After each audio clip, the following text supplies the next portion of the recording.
Have you ever dealt with someone that would not change their ways or their attitude? Well, that person can be described as stubborn. Welcome to another quick lesson. Today I will teach you about the word stubborn and give you some example sentences to help you use the word stubborn in English. Now, if you need subtitles, make sure you hit the closed caption button below. Now, the word stubborn can be described or can describe a thing or a person. Also, the word stubborn can be used in a negative or a positive way. So to be stubborn means to be difficult to move or change, and it can be defined as someone that is unwilling to do something.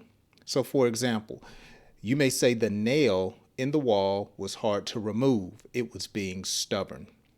Or you might say, I nearly hurt myself trying to replace the flat tire because the bolts were being stubborn.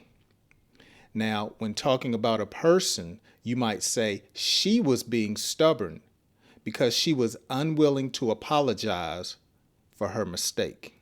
You know, some folks just do not like to apologize when they mess up. Or you may say the stubborn old man was used to his flip phone and would not listen to his daughter about buying a newer mobile phone. Usually, when you describe someone that's stubborn in their ways, you could say they were stubborn as a mule. So the old man was being stubborn because he would not change his ways.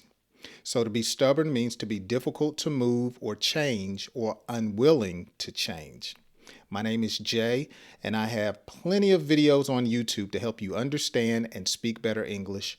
Just search Jay's Learning School or use the links in the description. Have a wonderful day. Join me on my next lesson.